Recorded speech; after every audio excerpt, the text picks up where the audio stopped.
So I said I should be able to sniff, cough, sneeze, fart, and sniffle or whatever I said after that, as much as I went prior to the mics being turned on. And you said I wish the mics were on. Well, I know, but ladies don't fart. Yes, we do. You do? Yes, we do. Yeah.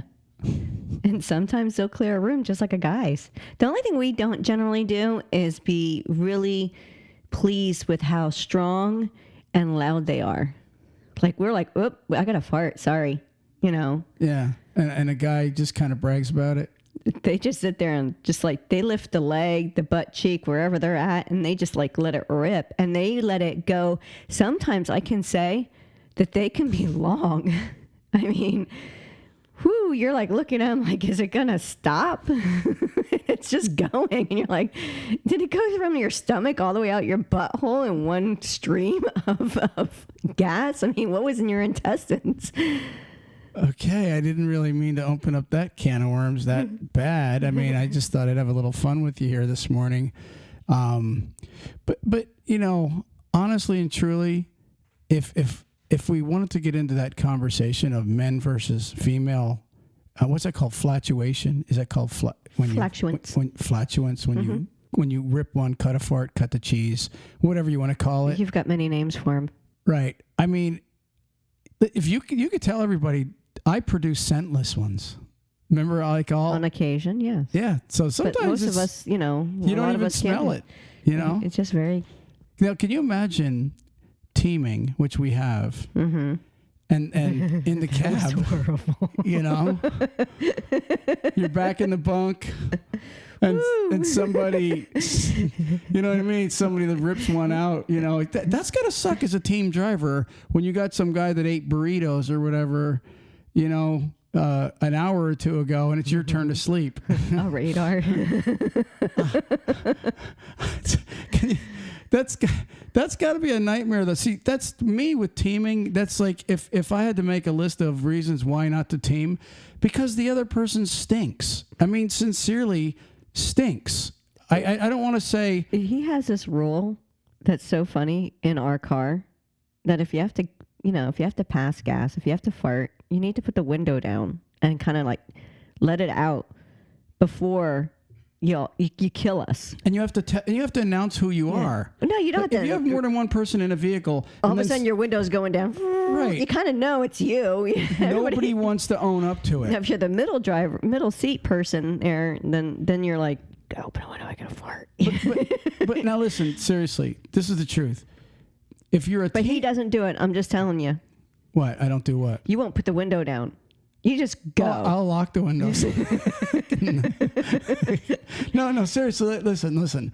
I want to go back to this team thing again. Usually, like, your more beefed up trucks had, like, vents and little things you can open up in the back. But a lot of times you don't have that back there to where when someone's farting, you can't get enough air back there to take away that. So, you know, my message to anybody that's driving and you got a team partner back there, seriously, get one of those fans. If he pissed you off, eat lots of burritos. No. That's cruel. All right. So ask them about their gastro track prior to signing a team contract with them. Have you been diagnosed with IBS? If they have, you might want to stay away from that one. I think we should move on to the show and get to trucking. What do you think? That's what they listen to us for. All right. So, you know, today's show is kind of an amazing wake-up call for a lot of trucking companies. I think it's going to cause a disturbance. Today's show, we are going to be talking about, and here's really the question. Are 1099 drivers legal or illegal? Can a company legally make you because a 1099 driver is considered a contract driver. Is that legal or not? We're going to answer that question today on Talk CDL. But first, we're going to go ahead and talk about a few sponsors, Ruth Ann. How about we start with National Carriers? NCI, National Carriers. What a nice company. They are. Now listen to this. Some of their runs. I was talking to Rick the other day. He's the director over there.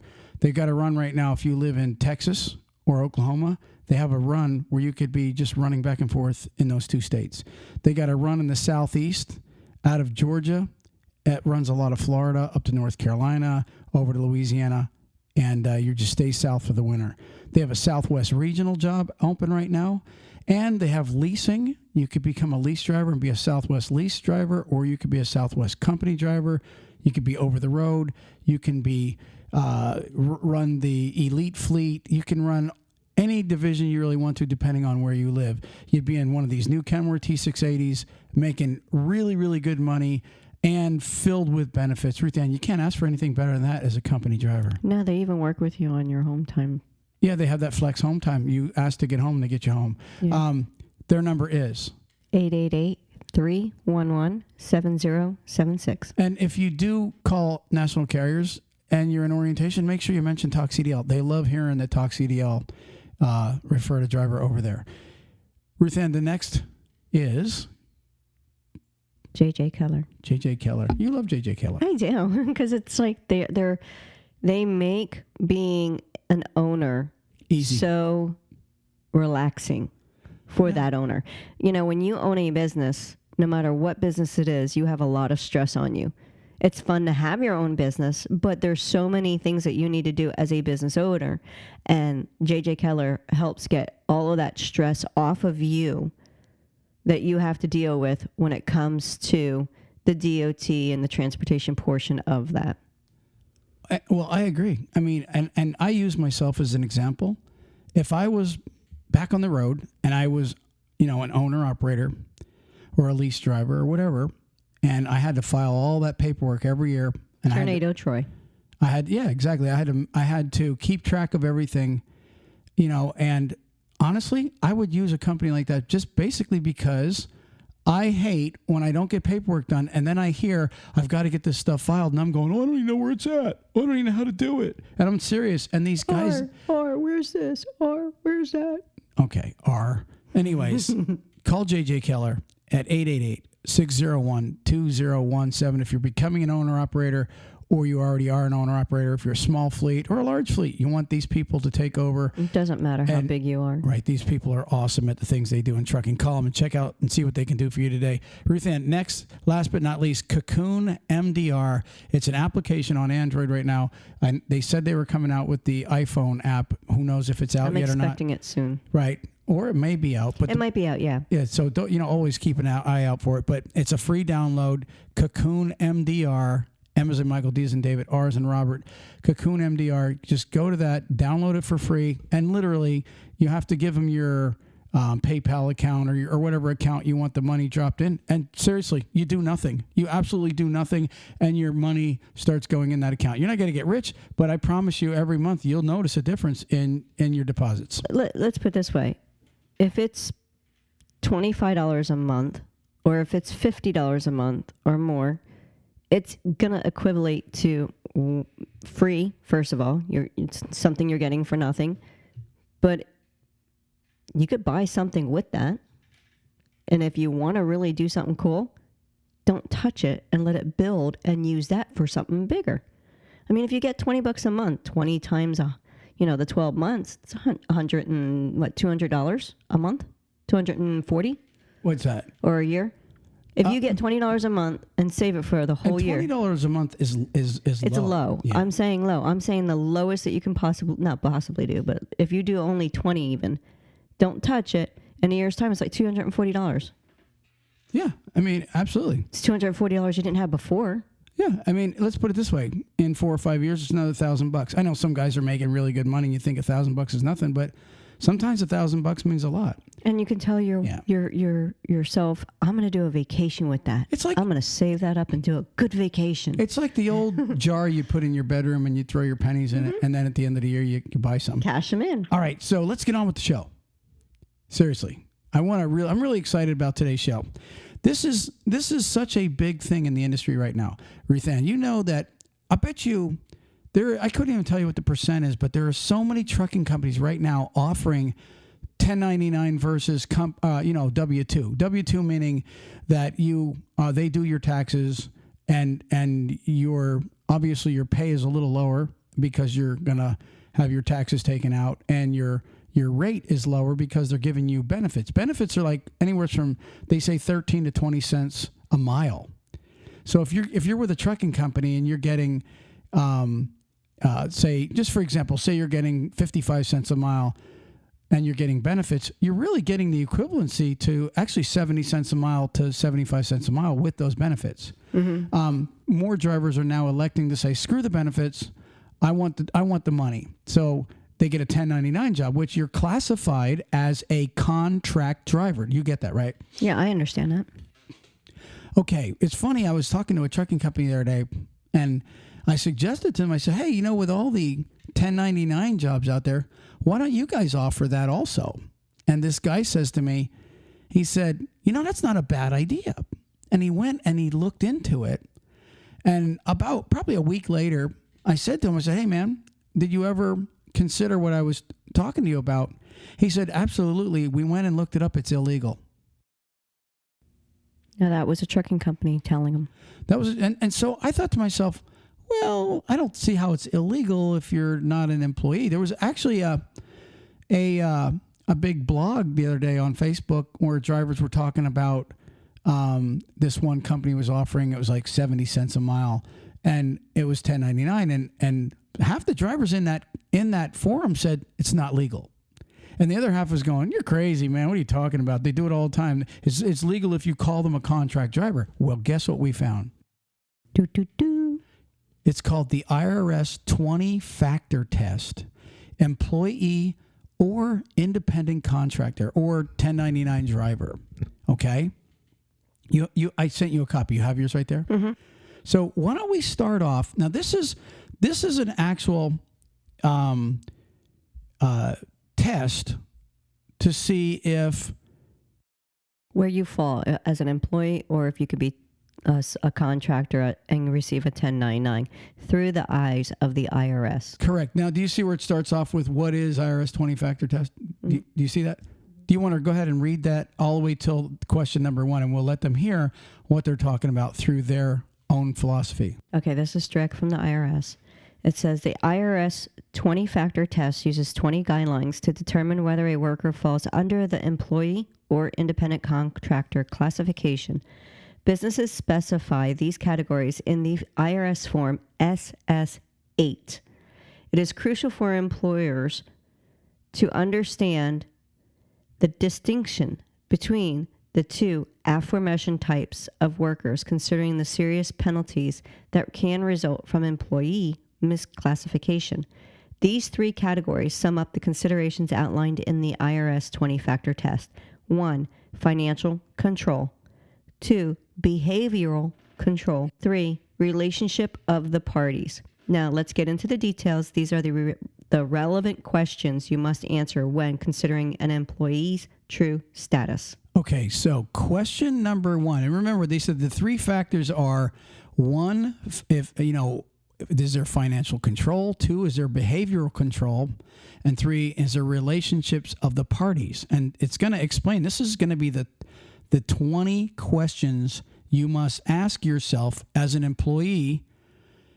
Is this a legal thing I'm doing? Because specifically, you just read about the penalties by misclassifying a driver versus a contractor. You just read that. Yes, and I would actually also suggest looking over the form from the IRS, the SS.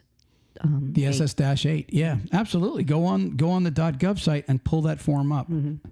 Here's the questions the IRS asked when determining if you have an employee or you have a contractor working for your company. And the first question is, what is the level of instruction? The answer that they give is independent contractors render services on their own terms. If a business demands how, where, and when to do a particular job, it's indicative of employment. You see what they just said? Mm-hmm. So if a company is telling you where to work, when to work, okay, and how to do the job, you are now considered an employee and not a contractor or a 1099 driver, because a 1099 driver falls under classification as contractor. What I can say with that one, Go ahead. when you sign a contract with the company, because as a contractor, you do sign a contract to provide certain services. Correct. They can put in that contract, you will deliver load A, B, or whoever it's going to be at the time that they need it. Just like if we have someone coming to do work on our house, we got to tell them, you got to do that job between 9 and 5 during the day, or you have to do it between afternoon or something. You work that arrangement out, and that's what they end up doing with that contract. But you can probably specifically put other stuff in that contract saying, I will not do it this way. I need to do it that way. Well, all they're saying, though, is if a company, it doesn't matter if you're a trucking company or you're any company, if you tell a person how to do their job, where to do their job, okay, and when to do their job, you are really talking to an employee, not a contractor. A contractor, first off, you tell them how to do their job. Guess what? First off, a truck driver has to fall under the rules of the Department of Transportation. FMCSA. They have to fall under that. So everybody is an employee of the FMCSA. But Let's get that one straight. Okay, so but now listen, I don't want to get my mind on something else. If you tell them how to do their job, I'll give you an example. You tell a truck driver you have to deliver this freight pulling that dry van across the country, and an employee has to agree to that. But a contractor could technically say, hold on, I found a quicker way to do it. I'm going to drive my truck onto a train, and I'm going to have them take it over for me, okay? And I'm going to pay somebody else to have it delivered over there. Or I'll go with the train, and I will legitimately get off at the other end and deliver that freight. I'm serious. This is a contractor is allowed to do it the way. Doesn't matter how they get from point A to point B. Correct. They're allowed to perform it themselves. And it's going to actually go into further detail than that in a couple more questions. It's going to blow your mind away. And I can't wait to get to that answer. You tell them where they have to do it. Okay. Now, it is stipulated. Now, you can say that in order to come and deliver freight for us as a contractor, you have to meet deadlines and destinations. I could see that, but telling them how is, and people are probably going, that don't make sense. Trust me, read on. You're going to hear more. Let's go to the second question, Ruth. And what is that? Is there skills training involved? And the answer to that is independent contractors are hired primarily on their existing expertise. If a business feels the need to provide sponsored training for a hired worker, it is most likely an employer and an employee relationship. And I would say that would side with the contractor part, because any truck driver that's coming to work has to have skills to begin with. They don't train 1099 guys normally. They're usually experienced drivers. So that part wouldn't rule you out as having an illegal driver on your team. No, and I don't think like if you come in as a dry van and decide that you're going to start doing reefer and need that, half hour of let me show you how the reefer tanks work and how you're supposed to check it, I don't think that considers being underneath any skills training. Same with if you never flatbed and you're going to a company that does that and you need to learn how to tarp. I don't think that's going to really fall directly underneath the skills training because it's not really too long. It's like a couple hours of learning it. I don't think that should fall underneath that, is what I'm saying. I think it would fall underneath that. If you have to train a guy to come and say, like you said, flatbed, and he's never really tarped before, you're the guy, you're providing training from your company to somebody that you're contracting to come in and do a job. If they're a contractor, you're contracting them to do a job that they're already skilled to do. That's driving the truck and delivering the loads. That has nothing to do with covering it. It sure does. Because some places cover them for you, right? It's no different than a roofer. You say, oh, you don't have skills of climbing up a ladder, but you do know how to nail the shingles on. So we're going to train you how to properly climb up a ladder. And that's not. You can't. They have to have the skill to perform the entire description of that job. And that would include tarping, chaining, strapping, anything that a flatbed driver would need. Does that make sense to you?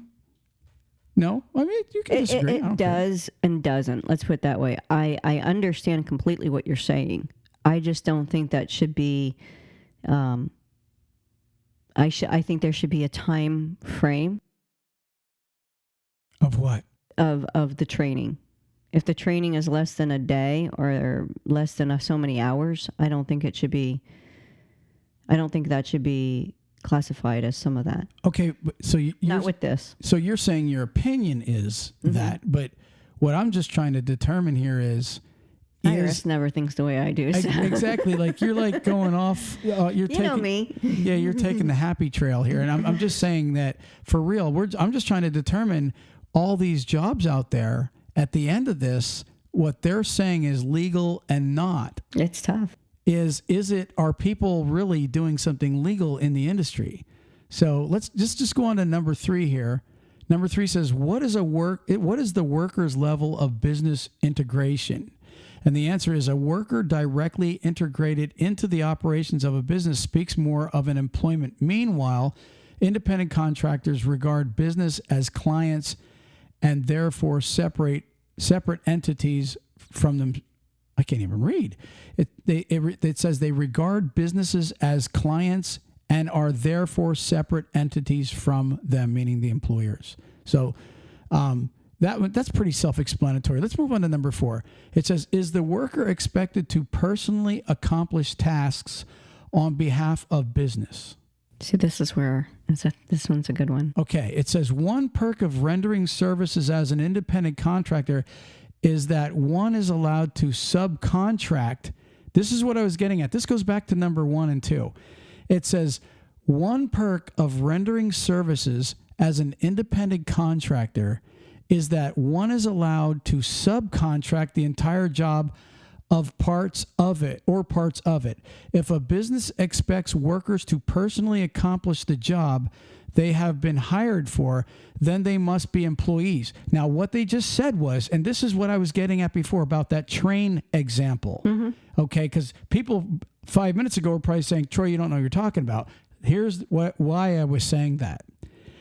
What they just said was, when you bring in a contractor, contractors many times bring in other workers under them and do the job. So what they just said was, a contract driver, if you're going to call him a contract driver, then he has the right to hire another driver, okay, under him and tell them that they can go ahead and deliver that load that you just gave them. If they pick up a load, they can say, hey, I'm going to go ahead and give it to a driver A instead of me taking it.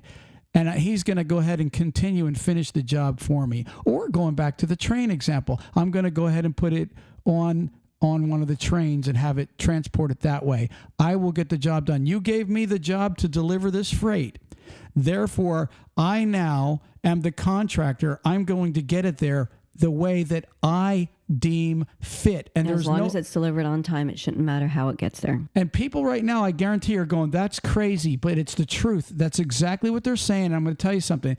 There isn't a trucking company out there, especially you guys that are listening, that would allow a truck driver to, when you dispatch him under a load, to disconnect from that trailer and have another driver pick it up because the contracted driver, the 1099 driver, took over and deemed it or dispatched it himself to another driver, or he got out of the truck and just left another guy continue on to that destination. I guarantee there isn't a trucking company out there that will allow a truck driver say, hey, I got this load, I'm going to assign it to somebody else, or I'm going to get it there a different way than you wanted me to. Yeah, because what if a driver, like say the driver lives in, I don't know, Colorado, the owner. Right. He picks up the trailer there, but he has a driver, and he does just the Midwest. Right. But he has a driver that he pays to do anything east of the Mississippi. Yeah. So he meets him Right. in Tennessee somewhere. Right. And says, okay, now you take the load and deliver it to wherever it's supposed to be in Pennsylvania. And he pays that driver. That's where, I mean, that would, you know, if you think about it, that's actually really cool, because if he has like regionals, and these drivers know you're going to stay in your region, but you're just going to switch trailers. You're only going to get however miles that's going to take, but this is what we agree upon. But this is the driver you're talking about. Yeah. He's independent. He is his own contractor. Exactly. If he's going to give it to 3 separate drivers of his own, like him and 2 other drivers, to get that load delivered, the company shouldn't make a difference. That's where another question comes up, though. Go ahead. What's the question? When you are a small fleet owner going on with another company, so if you have 2 or 3 tractors and you're putting it on, those drivers, they're yours. But they have to fall underneath the same classification of employee being dispatched by the company. No, I was going to say hiring criteria for that company. Well, yeah, that's true too. And see, the IRS doesn't get into that. No, they're not really addressing that part of it. The hiring criteria of the drivers and that's another thing. Because they'll say, "Oh, you can't have this because of our insurance." Well, as an independent contractor, you're not underneath their insurance. Well, you shouldn't be. You should have your own. You have your own tractor insurance. It's just the trailer insurance. Do you have that separate that covers that load too? Well, when you bring your truck to a company, they provide insurance for you. They offer it. You can bring your own insurance. That's the one thing about that they are doing right. They offer a discounted, pool rate, or the driver can have his own base plates and his own insurance if he has his own truck.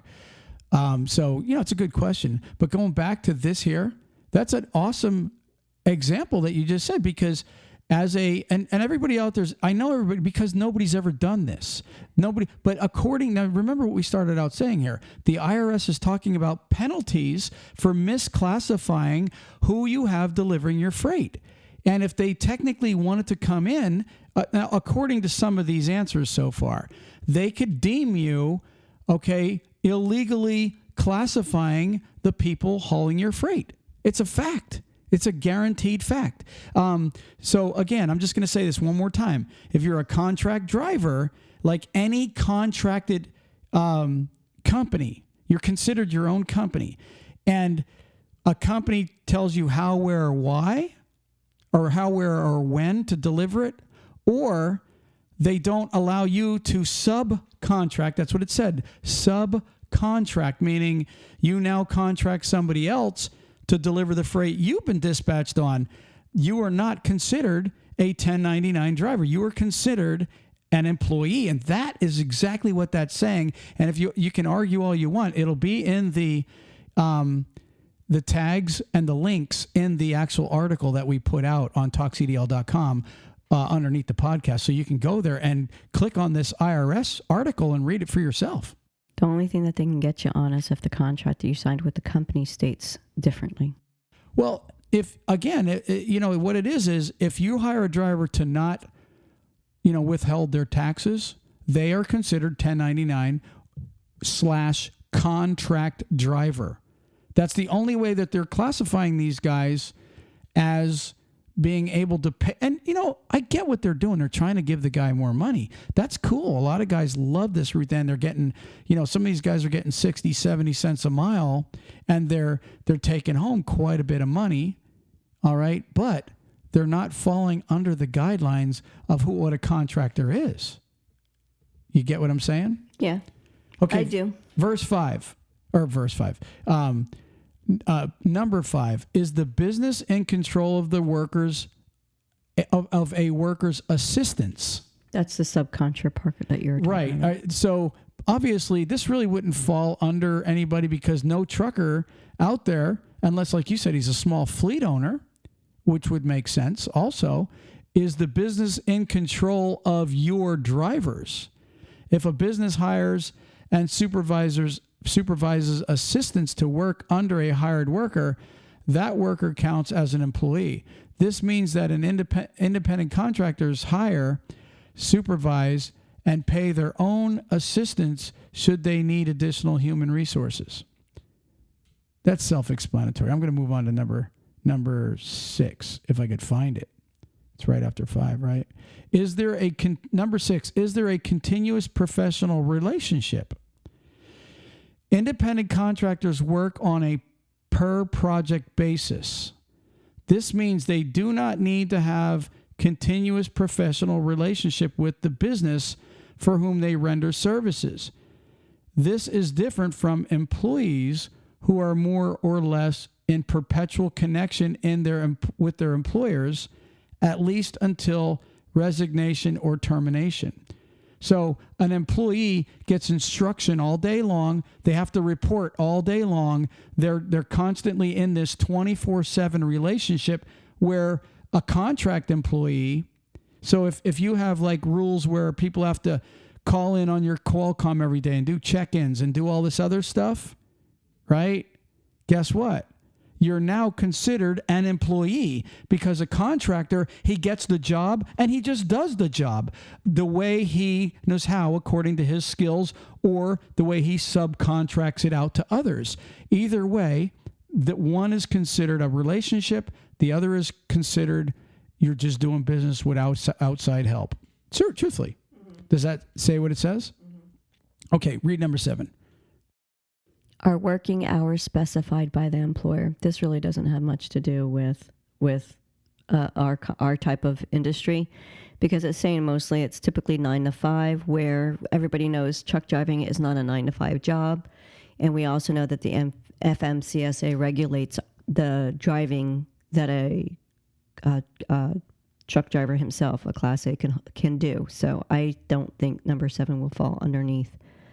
Well, technically, listen to this. Meanwhile, it says most employees typically work 9 to 5. Meanwhile, independent contractors have the prerogative to choose their own working schedule, so long as they deliver their assigned tasks. Now, think about this. If you got a driver that knows I'm going to be on time, but you have a dispatcher that's constantly going, "Where are you? Why aren't you driving? Why aren't you there yet? You can get it off early so we can get you loaded again," and pushing the driver to do this. If you have somebody doing that in their legal hours, you have an employee, not a contractor, because a contract driver or a 1099 driver, it just said he can do the job as long as it's done on his own time. Okay, so as long as he meets the appointment time, because even contract, like for example, when you're let's say you're a roofer, right? Or a tile guy, whatever. You're contracted to do a job in a certain time.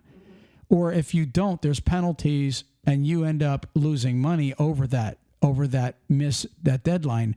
So it would really fall into the same place. As long as the driver's on time for his delivery appointment, dispatch really doesn't have the right to be calling him, telling him to check in, telling him to get moving, get there early so we can get you more. They don't have the right to contact. That's that contact that you just read about being there's a continuous professional relationship. It states up further, it says independent contractor is hired for their skills that they've already had.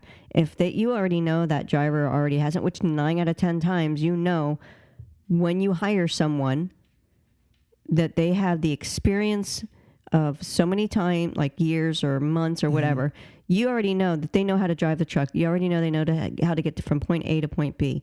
If they're coming in as a contractor, that means that the only differences are you don't have to hold their hand to do their job. They already know this stuff. So absolutely, I understand what you're saying there, where I said it doesn't really, I don't think it falls within it, but I think because of the time, it's as long as they do their tasks, that's all. I think the FMCSA kind of like just says, you can't really mess with them. Not when it comes to something like that. Well, I understand that, if a driver's tired, you're going off on something different here. All I'm saying is, as a contract driver, technically, and remember, when you said, I'm reading what the IRS says. Well, I was just referring to, you said that up further. Right. Well, I get what you're saying there, but think about this for just 1 second. If I'm a dispatcher and I have a contract driver, according to the IRS 20-question test, I cannot tell him how, where, or when. I can't have the relationship 24/7 where I'm trying to nudge him along. Hey, where you at? Where you going? You need to get moving. As long as that contract driver makes it on time, because there's many companies that will try to, and they're trying to get these guys to make more money. I get what they're doing, but I'm just trying to tell you what this is saying. Technically, if you're trying to tell these guys what to do, okay, you have an employee, not a contract driver, and therefore paying him $10.99 isn't legal. And that's just at number 7. What's the next one? Number 8.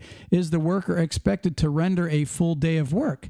Here, employees normally render 9-hour shifts or full day's worth of work for one boss. Conversely, independent contractors usually juggle several gigs from different clients. And what that just said was he's not locked in to working for only that trucking company. Like if he's home on the weekends, he can technically contract to somebody else. Okay. If he's got, another truck, I guess, because he wouldn't be able to use their company or their truck that they assigned to him. But technically that's called moonlighting. He would be able to go and work for somebody else on the weekends if he wanted to. You're saying no? FMC regulations, you can only drive so many hours, though. Well, if you're on your home time, you're on your 40 hours, right? What if you're not out of your hours? What if you had to do a certain reset? Well, what if you ran 5 days for somebody, or you're running 4 days for somebody, and then you're home for a couple days and you have the hours? I agree there.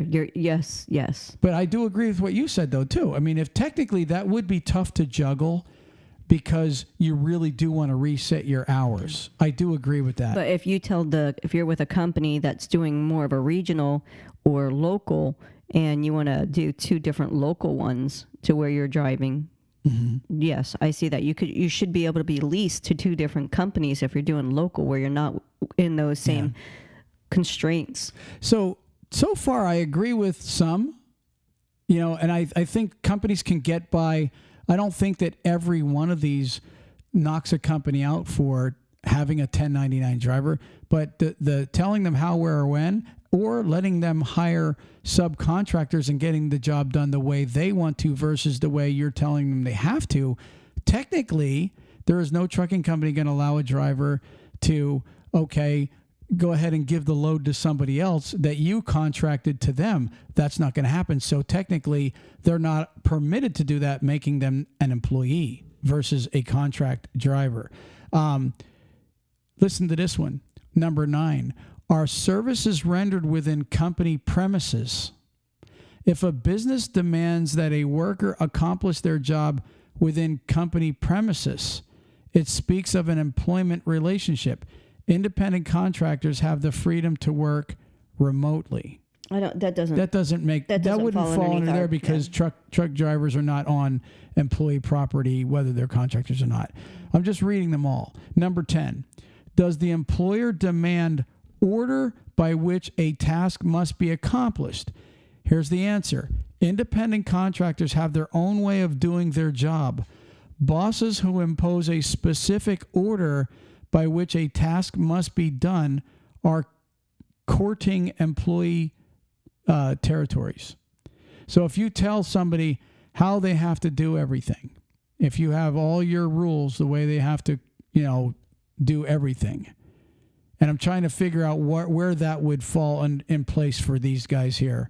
A contract driver, he still has to fall under, like you said, the FMCSA rules. He still has to do everything according to the DOT. He still has to do everything according to what a truck driver does. So I don't know what the employee is telling a truck driver specifically. Now, I know some of them have their pet rules about riders and pets, and that may fall under that. You know what I mean? Like if you're saying, well, we don't allow pets, or we don't allow riders, we don't allow this. How about it's my tractor. Here's a big one. There's 99% of every trucking company out there has a rule: no guns in the truck. That's our policy. There are trucks. It's our company. And you will have even if you have a carry permit, you are not allowed to. Well, technically, right there, that falls under that rule. You're telling a guy that's a contractor that he has to follow your rules when legally he can carry a gun in a truck, and legally he can carry a dog, and legally he can carry his wife with him. But if you have a no way rule, a rule saying you don't permit these things, that would fall under that, I think. What do you think? Yeah, I mean, I know like with certain, I think even when it comes to, if they say these are our tractors, you're saying you said that these are our tractors, but then with the independents, it's their tractor. But when it comes to it being company drivers under that, I still think that that's wrong, because concealed carry means it's concealed. You shouldn't even know that they have them. Well, I mean, I agree with that too. I 100% agree. That goes it's like a HIPAA law. Yeah, I mean, to be honest with you, if I was back trucking right now, I wouldn't even ask somebody if they had to carry a law, unless they had in their orientation they specified it. There's going to be a gun with me in my truck. I guarantee you that. And if I did say that, you actually just made me think of that. You said that I said that the truck is the contract drivers, and it's really not. You're right. And if I said that, I misspoke, because that should actually probably fall under another rule, and I don't know if it's going to come up with that, but contractors, and I think it actually is going to be a rule where they provide their own tools for the job. It does. Right. So it is in there. Okay. So we'll wait. Now, if it's a lease, I mean, a lease should still, if they're buying it. Yeah, well, that's different. That's different. Leasing is different than 1099 drivers. Well, if you're leasing a tractor and if you're renting it from the company, mm-hmm. and then you're being a contractor you're doing that, because you could do it that way too. Yeah, technically they could probably say, okay, we're just gonna draw a contract up where they're lease drivers, and draw up a contract where it's $25 a week or $1 a week for the rental of the truck. Now it's considered theirs. They could do something to that effect, but I'll explain to you in the end why a 1099 driver honestly is not near as good as a lease driver. Anyway, so verse 11, it says, is the worker expected to write work-related reports? The answer to that is what, Ruthann? Part of an employee's job requirement is to regularly submit work-related reports. The same rule does not apply to independent contractors whose main goal is to deliver results. What does a truck driver have to fill out every day? His log. Yep. And even though it's electronic, it's still filling out reports for him. But now that's FMCSA. That's FMCSA. Yeah. That's what I'm saying. Everybody's an employee of FMCSA. They're the ones that now got to get penalized by the IRS. Right. But now what about, we mentioned check-in calls, mm-hmm. Check-in calls and things like that. And, anything pre-trip, post-trip, and DOT logs, like you said, that's really FMCSA. It doesn't matter if you're the owner of a truck or not. Yeah, I get it. You're saying we're all technically working for the FMCSA because we fall. Too bad the FMCSA ain't paying us anything. But the bottom line is you have to fill out those reports for that to begin with. But if a company has check-in rules, if you're a 1099 driver, and that you have to fill out any report that's not FMCSA related, it like it says here, if you have to submit work-related reports, then you fall under employee status. So that's kind of a slippery, a hairy one there. Mm-hmm. Yeah, I think you can get it. I think the companies are okay with that one. Number 12, it says, what is the payment method used? Companies pay independent contractors per project. If they start paying a worker in hourly, daily, weekly, or monthly rates, which also I'm guessing, or mileage rates, okay, they have basically hired an employee. So what they're saying here is technically a contract driver should be paid by the job. So what they should really be saying to these guys, and they could change this one easy to meet the criteria. They could just take like say you're a contract driver or a 1099 guy. Say you're getting paid, just for easy numbers, 50 cents a mile. Well, if you're getting paid 50 cents a mile and you know that the trip is going to be 2,000 miles, okay, well then the driver's getting what? $1,000 for that trip.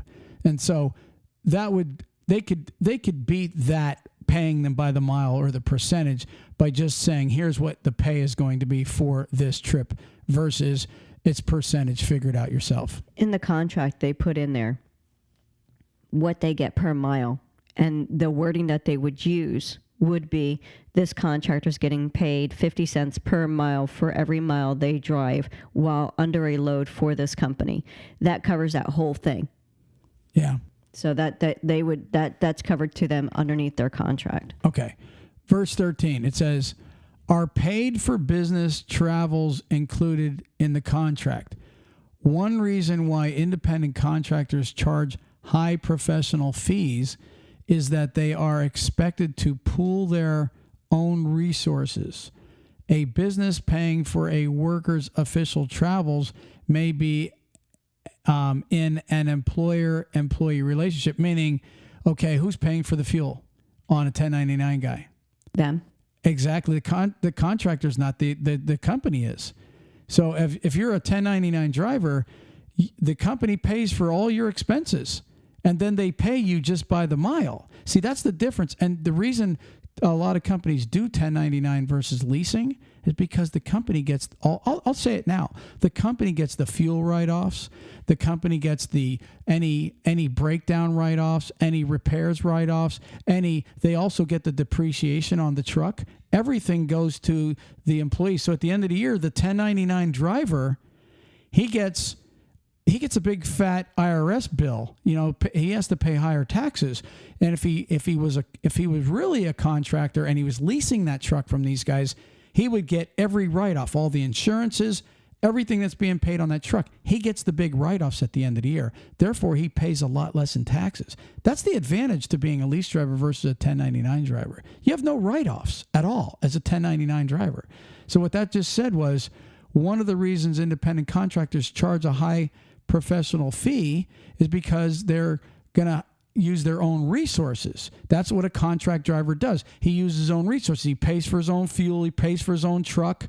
He makes the insurance payments. He does everything. He pays for every single thing, and therefore he's going to charge higher. In fact, the contract driver should be charging the company versus the company saying, here's what we're going to pay you. I would imagine that also is a no-no. So you're basically, just because I'm now having my own little epiphany, good, because I was like stupid in the very beginning. That's okay. You're really talking about if a person that comes on that wants to drive the company's tractor and be their employee, but say, I don't want to get paid underneath that. I want like a regular paycheck. I don't want to be paid the way you normally do your payment process. Right. That's W-2. I don't want you taking my taxes out. I want you to do me as a 1099. Okay. Where I get all the money. But completely as their employee.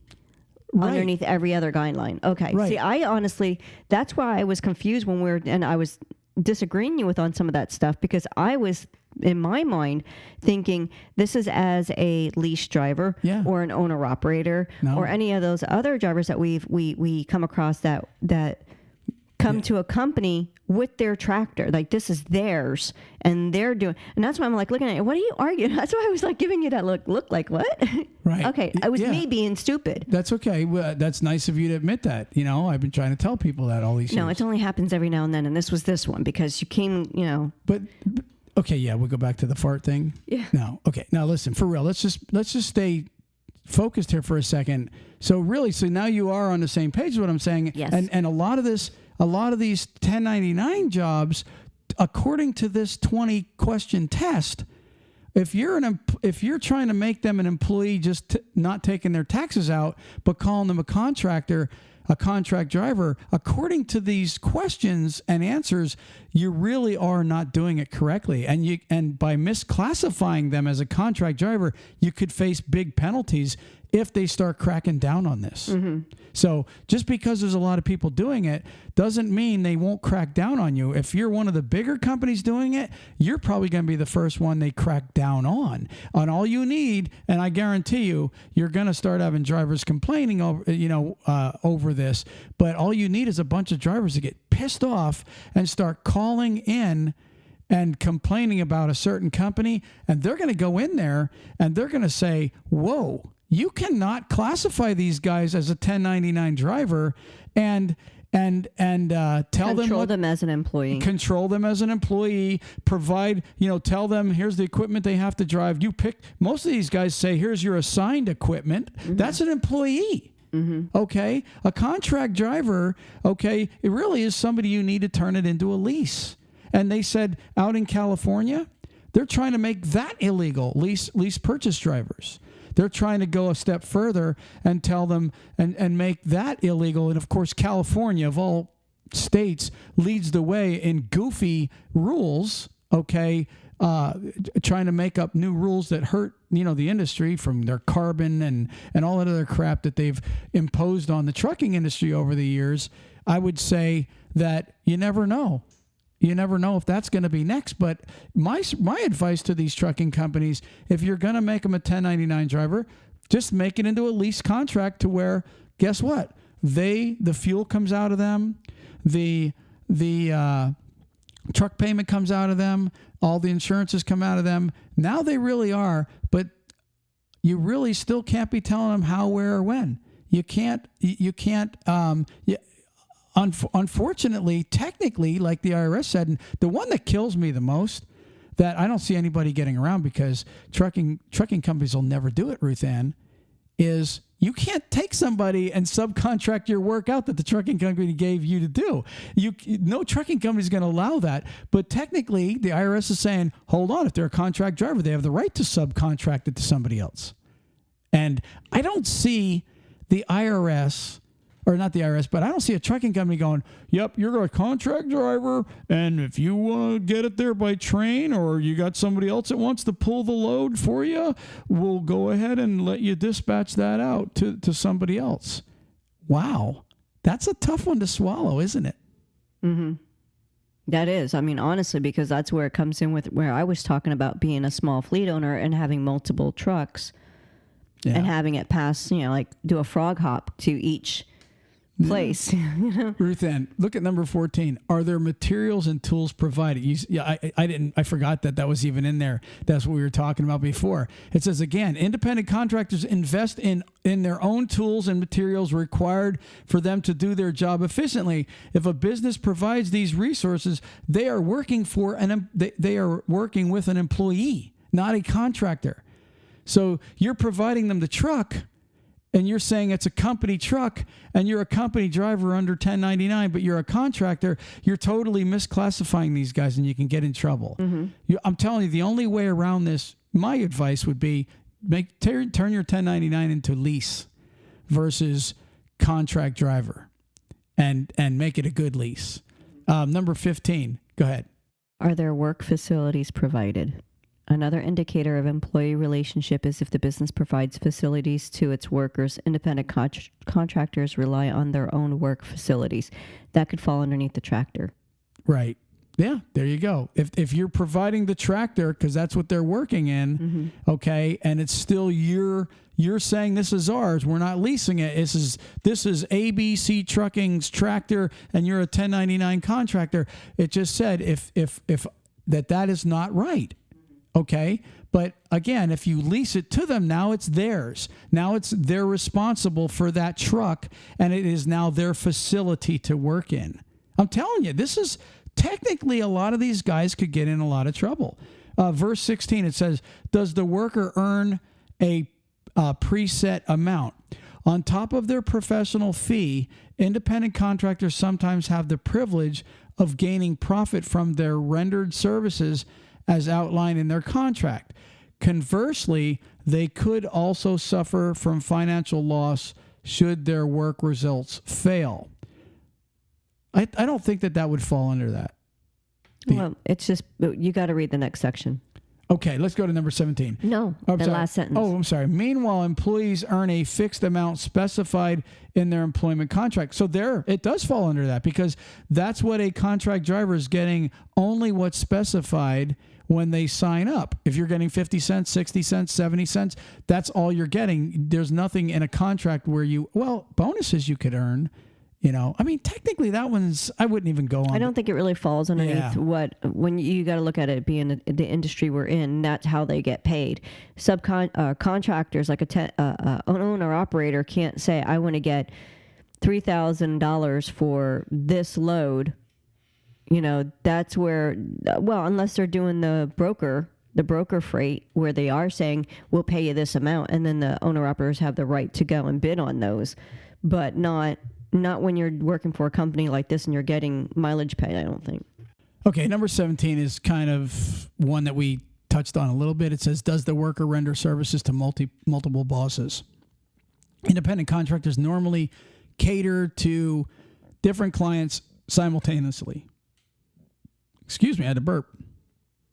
A worker exclusively rendering services to one boss most often counts as an employee.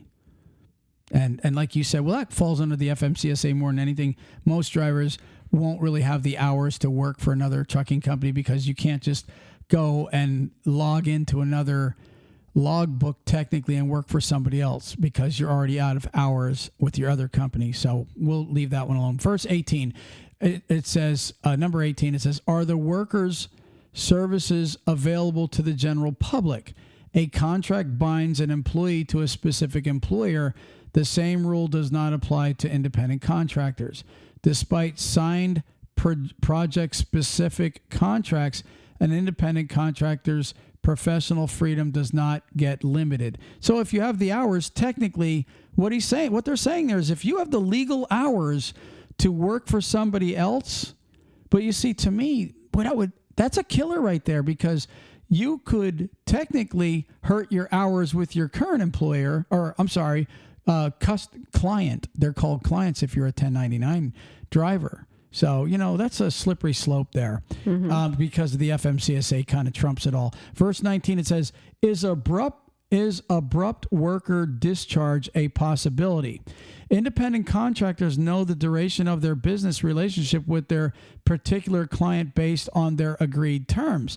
Employees, on the other hand, are at the mercy of their employers who can discharge them at any time they deem necessary. And so technically, as a contract driver, you can't really be fired until the job is done or the contract that you signed is completed, unless, of course, you wreck a truck. That's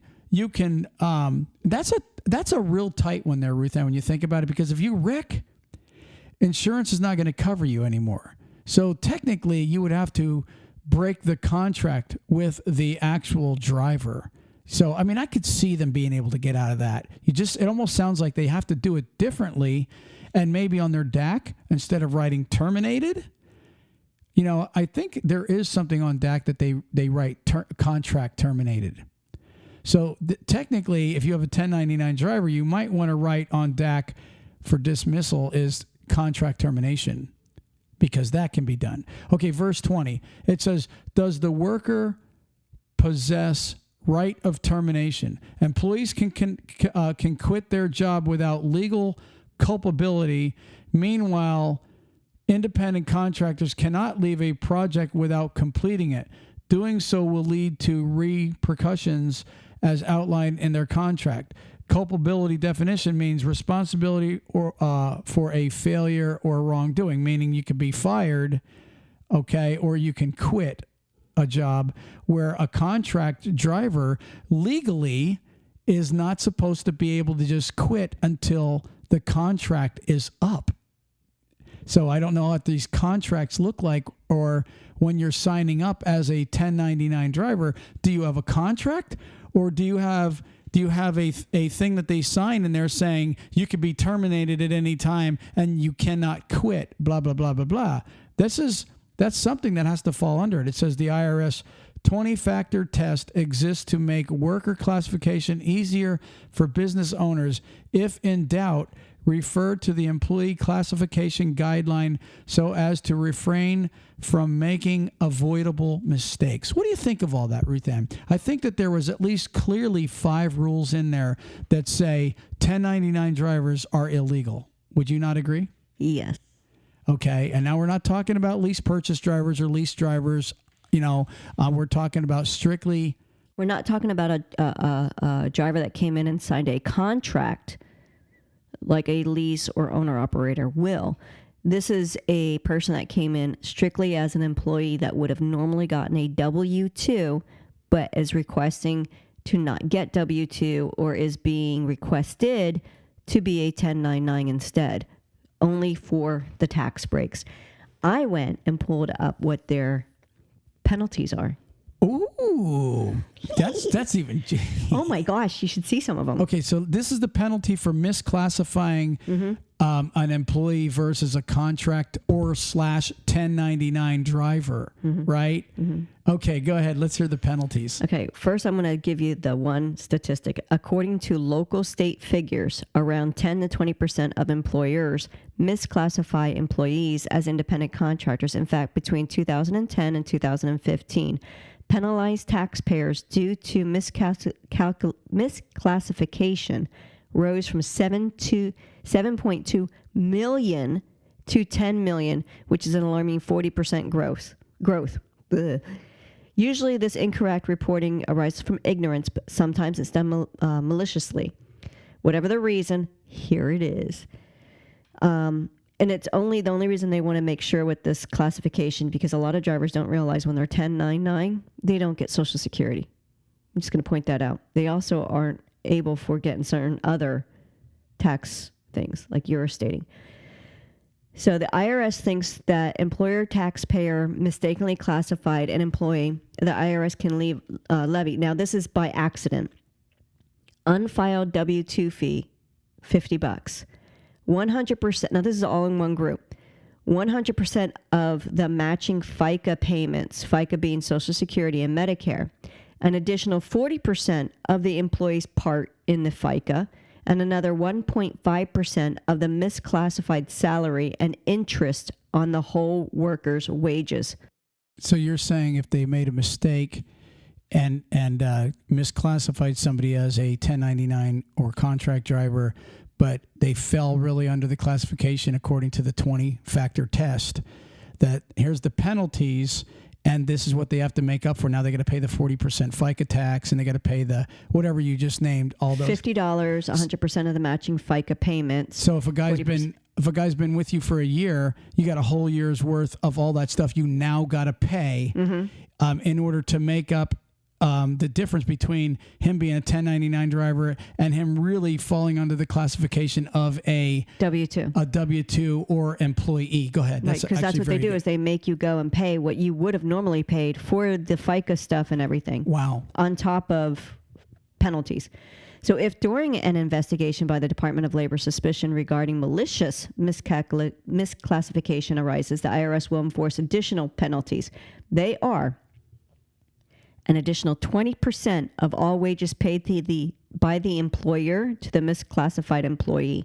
So you now, if you got paid, say $100,000, you just got to add on another 20%. Another $20,000. So that's a big fine. FICA contributions now wholly paid by the employer, 100% for both employer and employee share of the Medicare and Social Security. See, when you are a 1099, you don't pay any taxes, and neither does the employee or the recipient. So no one pays taxes, period. The recipient's supposed to when they file, but you don't calculate it.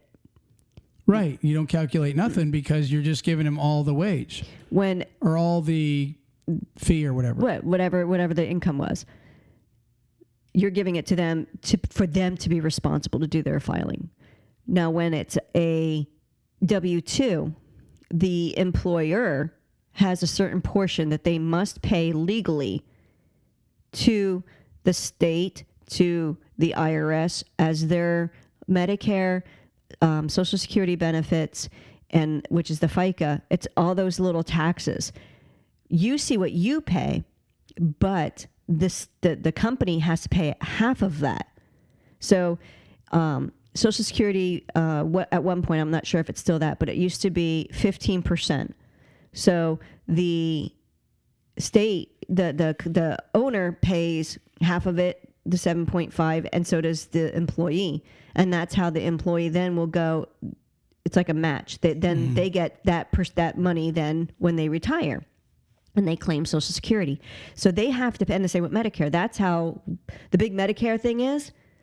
You know, they keep saying, you know, like, oh, we're going to run out one day. Well, that right there is part of the reasoning is if everybody's getting 1099, but then none of the, you know, people that do 1099s pay their portions, there's no Medicare there when they retire. There's no Social Security there when they retire. Nothing. Okay.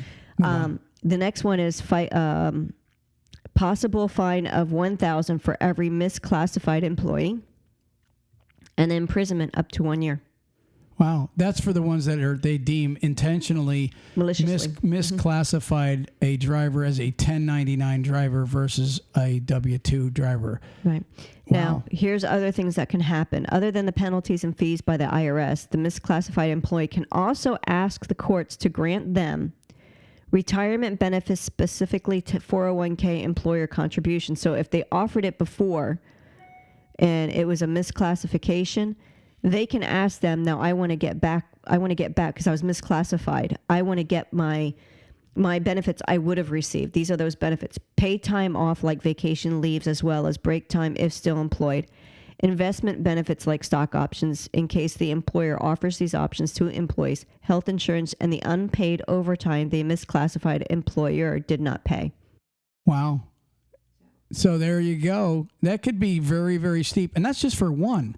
That's just for one driver. If you have a fleet of 50 1099 drivers and you have them misclassified as 1099 drivers, you might want to take in consideration that the IRS does penalize for this, and all you need is a bunch of drivers to go and start complaining. You guys are going to lose millions of dollars because of misclassifying these guys wrong. I think it's about time we wrap this thing up. Do you have, by chance, this is a very long podcast, do you by chance have the word of the day from Word Genius? I do. Yeah? Well, let's go ahead and hear that.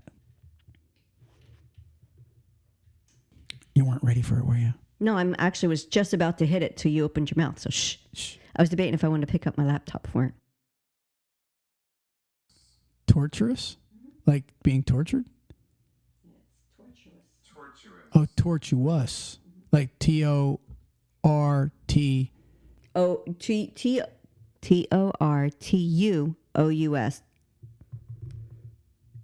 Tortuous. Tortuous. Tortuous. Not torture.